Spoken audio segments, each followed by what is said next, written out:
미국이 간밤 기준금리를 0.25%포인트 인상했습니다. 제롬 파월 연준 의장은 향후 금리 향방에 대해 예측하기 어려운 말들을 남겨 금융시장의 불확실성을 키웠습니다.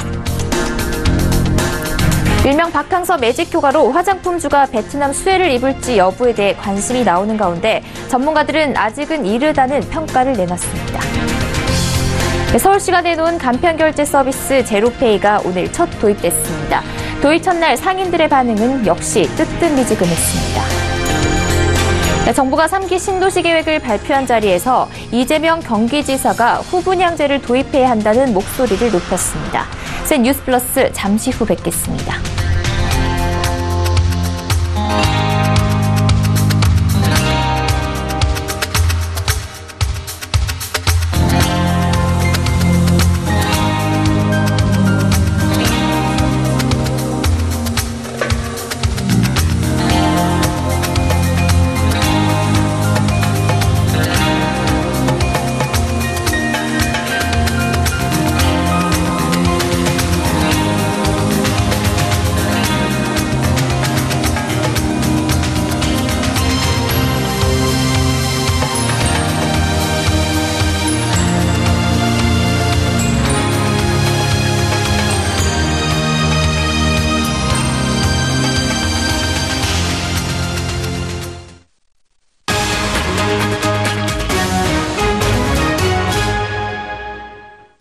시청자 여러분 안녕하십니까? 센 뉴스 플러스 양한나입니다.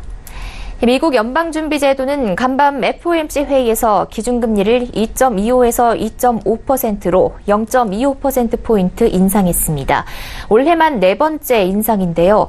시장에서는 이달 인상 후 속도 조절 메시지가 나올 것으로 기대했지만 제롬 파월 연준 의장은 오히려 예측하기 어려운 말들을 남겨 금융시장의 불확실성이 커졌습니다. 정은규 기자입니다. 미국 연방준비제도가 이달 기준금리를 인상하고 내년 인상 횟수를 3회에서 2회로 줄였습니다. 모두 예상된 결과지만 제롬 파월 연준 의장의 메시지에는 고개가 갸우뚱해졌습니다. 시장에서는 최근 완화적 사인을 주기 시작한 파월 의장이 이달에 인상 속도 조절을 명확히 해줄 것으로 기대했는데 오히려 기존 시각에 변화가 없음을 보여줬습니다. 파월 의장은 앞으로 금리 인상 방향에 대해 경제 지표가 기준금리 경로에 대한 생각에 정보를 제공하도록 할 것이라고 밝혔습니다. 앞서 트럼프 대통령은 의미 없는 숫자로만 판단하지 말고 시장을 느끼라며 금리 인상 뜻을 굽히지 않는 파월 의장을 비난한 바 있습니다. 이에 파월 의장은 되려 숫자를 보겠다고 받아친 셈입니다. 특히 트럼프 대통령은 연준이 금리를 올려 경제를 망치고 있다고 주장하지만 파월 의장은 경제 상황에 자신했습니다. You look at 2018, as I mentioned, this is the best year since the financial crisis. You've got unemployment dropping, you've got inflation moving up to 2%, and we also have a positive forecast, as I mentioned. 파월 의장은 정치적 압박은 물론 시장의 기대 여론도 개의치 않겠다는 뜻을 내비쳤습니다. And we at the Fed are absolutely committed to that mission, and nothing will deter us from doing what we think is the right thing to do. 이번 달 FOMC 회의는 이변 없는 결과를 보여줬지만 앞으로 미국의 통화정책 방향은 긴축인지 완화적인지 가늠하기 어려워졌습니다. 서울경제TV 정은규입니다. 국내 기업들이 박항서 매직 효과로 베트남에서 수혜를 입을 것이란 전망이 쏟아지고 있습니다. 중국의 사드 보복으로 한껏 움츠러든 화장품주도 베트남 소비 증가로 다시 날개를 펼 수 있을지 궁금한데요. 전문가들은 시기상조라는 의견입니다. 앵커 리포트입니다. 코트라는 지난 14일부터 16일 베트남 경제 중심지 호치민에서 한국 소비재 판촉전을 연결과 한국 화장품에 대한 관심이 뜨거웠다는 소식을 전했습니다. 지난 15일 박항서 감독이 이끄는 베트남 축구대표팀이 스즈키컵에서 우승한 이후 한국에 대한 관심이 최고조에 달하고 있는 덕분입니다. 코트라에 따르면 판촉전에 한국 기업 107개사와 현지 소비자 총 4만 5천여 명이 온라인과 오프라인 행사에 참가했고 특히 화장품과 건강식품의 인기가 높았습니다. 이달 말까지 온라인과 오프라인을 통틀어 총 판매액은 최대 2억 원에 달할 것으로 전망됩니다. 이 같은 소식에 화장품주 투자자들은 중국 관광객 6호의 빈자리를 베트남 소비자들이 채워주지 않을까 하는 기대감을 보이고 있지만 박항서 매직이 당장 화장품주 주가를 움직이기는 힘들 전망입니다. 실제 베트남 현지에는 아모레퍼시픽과 LG생활건강, 제이중 코스메틱 등이 진출해 있지만 LG생활건강을 제외하고는 베트남 현지 법인 설립조차 안 돼 있습니다. 그러니까 아모레퍼시픽에 베트남 법인이라고 따로는 없어요. 그러니까 매장은 문 열었을 수는 있는데 진출 초기에는 다 적자가 날 수밖에 없는 거거든요. LG생활건강은 1997년부터 베트남 국영기업 보카림엑스사와 합작법인을 설립해 베트남 고급 화장품 시장을 공략하고 있으나 중국 의존도가 여전히 높아 베트남 매출이 다소 늘더라도 전체 실적엔 큰 도움이 되지 않을 것이란 전망이 나옵니다. LG생활건강의 해외 화장품 사업에서 중국 비중은 43%에 이르는 반면 베트남 비중은 10% 안팎에 그치고 있습니다. 서울경제TV 양한나입니다. 소상공인의 결제 수수료 부담을 줄이겠다며 서울시가 내놓은 간편결제 서비스 제로페이가 드디어 오늘 베일을 벗었습니다. 도입 첫날 소상공인들의 반응을 이하라 기자가 들어봤습니다. 제로페이 홍보물이 붙어있는 서울 시내의 한 가판대. 제로페이에 대해 들어본 적이 있는지 물어봤습니다. 저는 그런 거에 대해서 잘 무슨 말인지 몰라요. 좋은 거예요, 나쁜 거예요, 그 자체를 모른다니까. 결제 방식은 손님이 선택하는 것이지 장사하는 사람이 정하는 게 아니라는 한탄도 합니다. 저희들 쪽에서 이래라 저래라는 못하는 거죠. 한 명도 없는데 그거 갖다 놓는다고 그래서 뭐가. 시범 서비스가 시작된 오늘 현재 제로페이 가맹 계약을 맺은 점포는 서울 66만여 곳의 소상공 점포 중 불과 2만여 곳에 불과합니다. 소비자도 제로페이 자체를 모르는 데다 이름은 들어봤어도 구체적인 사용 방법은 알지 못하는 경우가 대부분입니다. 제가 이렇게 오늘 이렇게 깔아보니까 생각보다는 간편하고 쉽게 쓸 수 있는 것 같습니다. 다운만 받으면 바로 그냥 손 동작 몇 번만 하면 될 수 있어서. 이미 상용화되어 있는 각종 페이 서비스를 소비자들이 편리하게 쓰는 상황에서 서울시가 내건 소득공제 40% 혜택도 소비자가 제로페이로 결제 수단을 옮겨 탈 유인책으로는 부족합니다. 제로페이는 박원순 서울시장의 민선 7기 핵심 사업으로 예산만 30억 원이 투입됐습니다. 제로페이 서비스에 엄청난 변화가 없는 한 실효성 없는 사업에 서울시가 혈세를 썼다는 비판을 피할 수 없어 보입니다. 서울경제TV 이하라입니다. 정부가 어제 3기 신도시를 뼈대로 하는 주택 공급 계획을 밝혔습니다. 공개 현장에는 박원순 서울시장 등 지방자치단체장 7명이 참석했습니다. 그중에서 시선을 끈 지자체장은 이재명 경기지사였습니다. 이 지사는 3기 신도시에도 후분양제가 도입돼야 한다고 목소리를 높였습니다. 유민호 기자입니다. 이번 정부의 3기 신도시 발표 현장에서 가장 눈에 띈 인물은 이재명 경기지사. 신도시에 지어질 아파트를 두고 후분양제가 적용되길 바란다고 말했습니다. 앞으로 우리가 함께 공급하게 될 2차 수도권 택지 공급 계획도 역시 가급적이면 후분양제가 시행될 수 있도록 협력. 발표 이후 이 지사는 입장문을 통해 공동주택 원가 공개, 후분양제 도입 등 경기도형 주거정책을 3기 신도시에 접목할 계획이라고 밝혔습니다. 이 지사의 발언을 두고 국토부 관계자는 사전에 조율한 적이 없는 내용이라고 답했습니다. 다만 분양원가 공개 항목 확대나 공공부문 후분양제 도입은 현재 정부가 추진 중이라며 취지는 맞는 방향이라고 덧붙였습니다. 경기도는 지난 9월부터 경기도시공사가 민간 건설사와 함께 분양하는 아파트를 대상으로 건설 원가를 공개하고 있습니다. 또 2020년부터 경기도가 조성한 땅에 민간 건설사가 아파트를 짓는 경우 후분양제를 적용하기로 했습니다. 정부가 발표한 3기 신도시 중 경기도시공사가 사업에 공동 참여하는 곳은 하남과 과천. 신도시 두 곳엔 주택 4만여 가구가 들어섭니다. 2021년부터 주택이 공급될 계획인데 경기도시공사가 참여하는 아파트는 건설 원가가 공개되고 후분양제가 적용될 것으로 보입니다. 전문가들은 경기도가 추진하는 부동산 정책이 주거 안정에 도움을 줄 것이라고 내다봤습니다.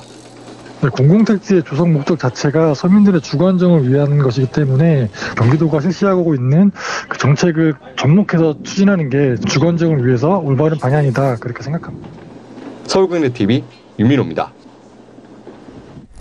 오늘 택시업계가 카카오의 카풀 서비스를 반대하는 총파업에 돌입했습니다. 참가 인원만 10만 명으로 전국 택시기사 25만 명의 절반가량 됩니다.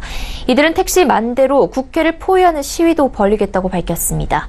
정창신 기자가 현장을 다녀왔습니다. 오늘 오후 서울 여의도 국회 근처 도로.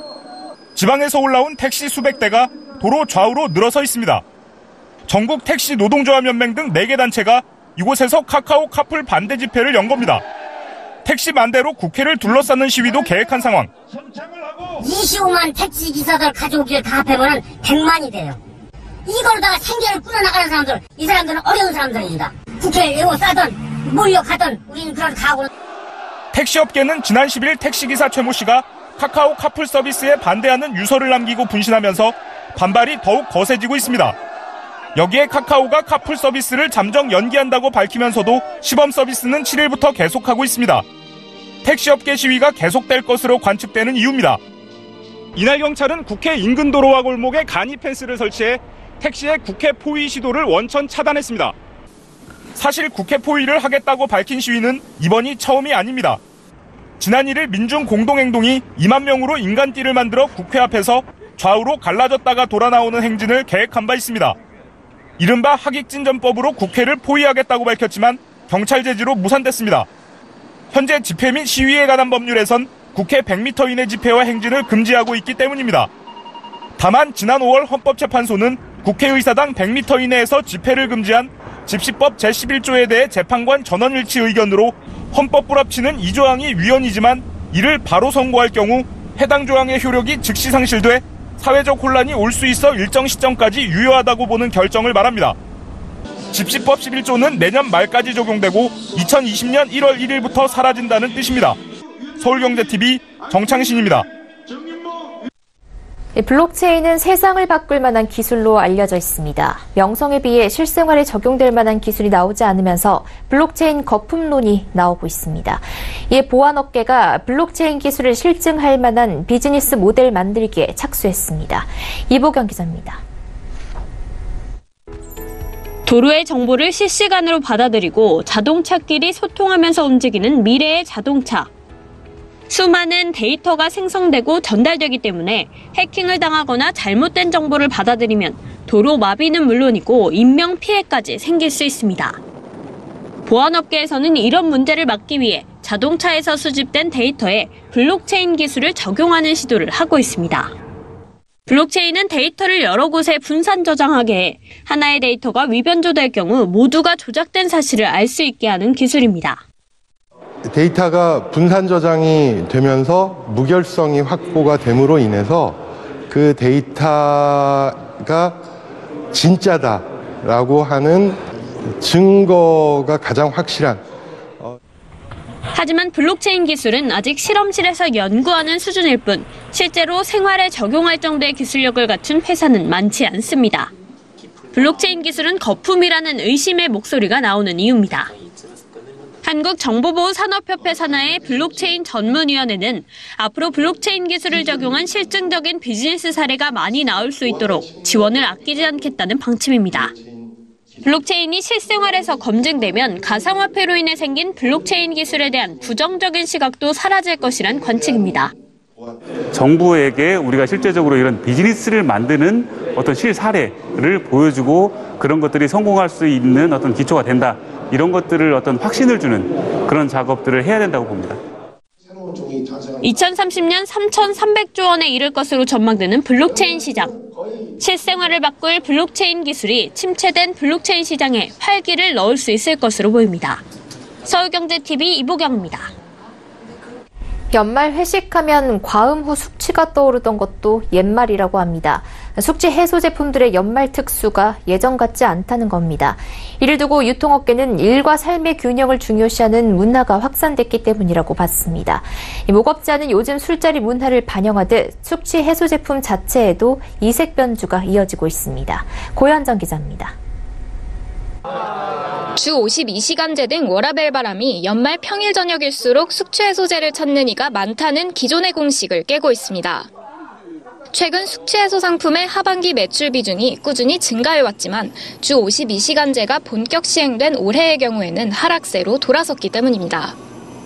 또 관련 상품들은 평일이 아닌 토요일 밤 10시에 가장 많이 팔리는 것으로 집계됐습니다. 이에 GS 리테일 측은 주 52시간제 등 사회적 흐름에 따라 매출 형태의 변화가 나타났고 회사 일정이 아닌 개인적인 술자리 이후에 숙취해소제를 찾는 것으로 해석할 수 있다고 설명했습니다. 연말 쏠림은 덜해진 한편 유통업계가 이색 숙취해소 제품으로 틈새 시장을 노리면서 시장의 범위는 점차 확장되고 있습니다. 가루나 젤리 또는 환 형태로 씹어먹는 숙취해소제 매출이 급등하는 등 실제로 비음료형 상품의 매출은 작년 7.1%에서 올해 16.8%로 늘었습니다. 이마트24는 헛개 농축액을 넣어 만든 아이스크림 견뎌바를, 서울우유는 헛개 초코우유를 출시해 젊은 층을 중심으로 인기를 끌고 있습니다. 이렇게 초코우유를 각색한 제품부터 강황과 헛개를 넣은 해장용 라면까지 쉽게 찾아볼 수 있습니다. 연말 술자리 풍속도가 바뀌면서 숙취해소제를 둘러싼 유통업계의 실험이 이어지고 있습니다. 서울경제TV 고현정입니다. 서울 아파트 가격이 모든 구에서 보합 내지 하락했습니다. 한국감정원에 따르면 12월 셋째 주 서울 아파트 가격은 전주 대비 0.08% 떨어졌습니다. 11월 둘째 주 이후 6주 연속 하락세이며 하락폭 또한 전주보다 0.03%포인트 확대됐습니다. 특히 강남 4구의 하락률은 전주 0.14%에서 0.23%로 커졌습니다. 전국 주간 아파트 전셋값도 전주보다 0.09% 떨어졌습니다. 서울의 전셋값 변동률은 마이너스 0.06%에서 마이너스 0.11%로 0.05%포인트 커졌습니다. 2012년 5월 통계를 작성한 이래 처음으로 25개 모든 구의 전셋값이 떨어졌습니다. 특히 송파구 가락동 헬리오시티 입주를 코앞에 두고 강남 4구의 전셋값은 전주보다 0.16% 하락했습니다. 아니 그냥 돌아다닌다. 지난해부터 상업용 부동산 투자 수익률이 예금금리의 4배 수준을 유지하며 대체 투자 수단으로 부각됐습니다. 한국은행에 따르면 오피스와 중대형 상가 투자 수익률이 지난해 이후 6에서 7%대를 기록하며 예금금리를 크게 웃돌았습니다. 올 들어 3분기까지 투자 수익률이 오피스는 7.4%로 예금은행 예적금 평균금리의 4배가 넘었습니다. 중대형 상가도 6.7%로 비슷한 수준이었습니다. 지난해에도 투자 수익률이 오피스는 6.4%, 중대형 상가는 6.7%인데 예금금리는 1.5%로 차이가 났습니다. 이 같은 높은 상가 수익률을 겨냥한 오피스 투자자금 수요 증가에 따라 금융사의 관련 대출이 이상 급증하면서 부실 우려가 제기되고 있습니다. 자칫 부동산 시장 상황 변화로 가격 하락폭이 확대되고 임대소득이 감소하면 금융 시스템 안정에 부정적 영향이 우려된다는 지적이 나옵니다. 삼성화재가 내년 1월 31일부터 개인용 자동차 보험료를 3% 인상합니다. 지난 4월 자동차 보험료를 소폭 인하하고 나서 약 9개월 만입니다. 법인 차량 등 업무용 자동차 보험료는 1.7%, 택시, 화물차 등 영업용 자동차 보험료는 0.8% 오릅니다. 평균 자동차 보험료 인상폭은 2.7%입니다. 삼성화재에 앞서 현대해상과 DB손보는 내년 1월 16일부터 각각 3.4%와 3.5%, KB손보는 같은 달 19일부터 3.4% 인상할 계획입니다. 중견손보사인 하나손해보험과 메리츠화재도 인상 방침을 굳힌 상태로 거의 모든 국내 자동차 보험의 보험료가 내년 초 3% 안팎 오를 것으로 예상됩니다. 돈 있는 사람이 빚도 많이 내는 이른바 부채의 부익부 빈익빈 현상이 심해졌습니다. 통계청과 한국은행, 금융감독원에 따르면 올해 3월 말 가구당 평균 부채는 7,531만 원으로 1년 전보다 6.1% 증가했습니다. 조사 대상을 소득별로 나눠보면 상위 20%의 평균 부채가 1억 5,503만 원에서 1억 6,871만 원으로 8.8% 증가했습니다. 이들의 부채 점유율은 44.8%로 1년 전보다 1.1%포인트 확대됐습니다. 반면 하위 20%는 1,514만 원에서 1,579만 원으로 4.3%, 하위 20에서 40%는 3,684만 원에서 3,764만 원으로 2.2% 늘었습니다. 고소득층의 부채 증가율이 저소득층의 최대 4배, 금액은 10배에 달한 겁니다. 고소득층이 주택을 구입하면서 돈을 많이 빌린 게 부채 증가로 이어진 것으로 추정됩니다. 올해 근로소득에 대한 연말정산이 다음 달 15일 시작됩니다. 올해는 중소기업에 취업한 청년 취업자에 대한 소득세 감면이 큰 폭으로 늘어났고 저소득 근로자에 대한 월세 세액공제율도 확대됐습니다. 전북 군산시 해만동과 충남 서천군 장항읍을 동백대교로 잇는 국도 4호선 3.2km 구간이 이달 27일 오후 5시 개통됩니다. 삼성전자가 세계 최초로 스마트폰 후면에 4개 카메라를 탑재한 갤럭시 A9을 내일 국내에 출시합니다. 산업통상자원부 국가기술표준원은 어린이에게 인기가 높은 액체괴물 190개 제품을 정밀 조사한 결과 방부제와 포말데하이드 등 유해물질이 검출된 76개 제품을 리콜했다고 밝혔습니다.